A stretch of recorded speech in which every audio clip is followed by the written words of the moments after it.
नमस्कार, मी लतिका महाराष्ट्र रेसिपीमध्ये मी तुमचं स्वागत करत आहे। आज तुम्हाला मी ओल्या शेंगदाण्यापासून ठेचा बनवून दाखवणार आहे।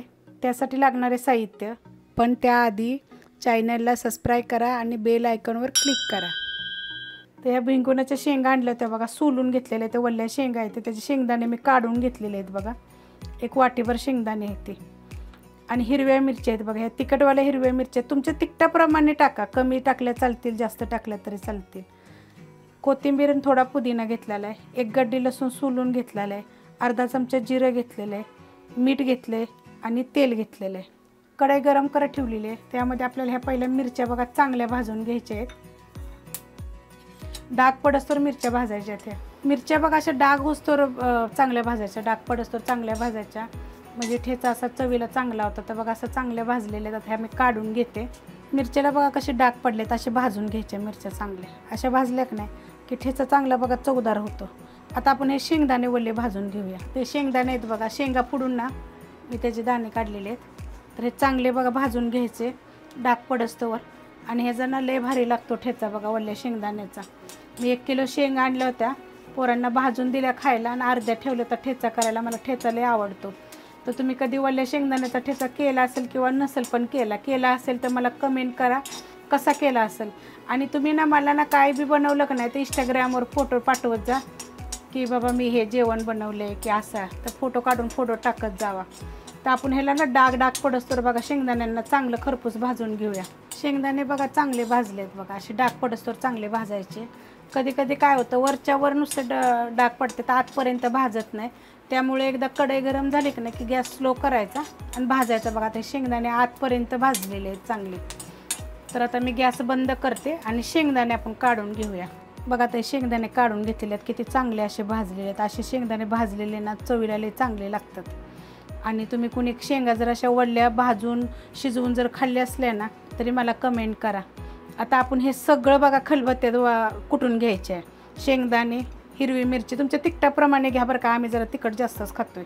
ह्याच्यात बघा तुम्हाला सांगते, एक मोठा कांदा जरी घातला तरी पण चांगला लागेल भाजायचा। आणि हे सगळं मग त्यात टाकायचं, कोथिंबीर, पुदिना, लसूण, जिरं आणि मीठ, हे सगळं मी आता एका खलबत्त्यामध्ये कुटून घेते। बघा असं कुटायला लागलेलं आहे खलबत्त्यात, ह्याची चव वाटते खलबत्त्यात कुटलं किंवा पाट्यावर कोणामध्ये एकदम चविष्ट असं छान लागतं। तर असं कुटून घ्यायचं बघा। तर तुम्हाला अजून एक सांगते, आम्ही पहिले शेंगायला जायचो, आमच्या घरच्या वावरात बायका यायच्या नाही ते मग त्यांना आमच्या वावरात बोलायचं ना, आम्ही दुसऱ्याच्या रानात जायचो, वाट्यानं जायचो। तो वाटा असायचं बघा, ह्या पावसाच्या दिवसात का नाही चटणी, भाकरी, बटाट्याची सुकी भाजी, असं ठेचा वगैरे आम्हाला पहिल्यापासून आम्ही खाल्लेलं आहे। तर तुम्हाला कुणाला असं वाटं माहीत असतील का नाही शेंगा काढायला गेल्या वाट्यानं, तरी मला प्लीज कमेंट करा बरं का। हे अशा पावसाच्या दिवसात एक आठवणी येते ते। आता ह्या मुंबईच्या वस्तीत असलं कुठलं हो काय, तर तुम्ही ओल्या शेंगा जर भेटल्या तर खरंच हे ठेचा करून खा बरं का। तर आता हे मी चांगलं कुटून घेते। मीठ, आता कोथिंबीर आणि पुदिना टाकलेला आहे, तर आता हे आपण चांगलं कुटून घेऊया। कुटून झालेलं आहे, आता आपण बनवायला सुरुवात करूया। कढई बघा गरम करायला ठेवलेली आहे, त्यात आपण तेल टाकून घेऊया। आता बघा थोडंसं तेल टाकले आणि चांगलं कडक गरम करून द्यायचं। तेल असं गरम झालं आहे बघा। आता ह्याच्यामध्ये जर तुम्हाला कांदा एक छोटा मोठा टाकायचा असला तरी टाकायचा, चांगला लागतो। आता मी काय कांदा नाही टाकणार आहे, असं टाकणार आहे बघा। तर आता हे मी खलबत्त्यात चांगलं कुटून घेतलेलं आहे। तुम्ही जरी मिक्सरला जरी कुटलं ना तर आबडधोबड कुटा बघा, एक नंबर लागतो चवीला। आणि आता तुम्हाला मी किती प्रकारच्या चटण्या, ठेचे वगैरे वेगवेगळ्या पद्धतीने दाखवलेले आहेत, तुम्ही केलेत का?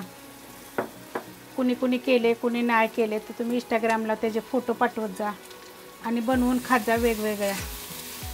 आता ह्याला कसं असं जर असलं की नाही तर बघा थोडंसं जरी घेतलं ना जेवताना चमच्यानं तरी पोट भरून जेवण होतं। हे चांगलं परतायचं बघा, कारण हे ओले शेंगदाणे आहेत आपले, त्यामुळे चांगलं आपण ह्याला एकसारखं हलवून भाजून घ्यायचे बघा किती छान असा परतला गेलेला आहे।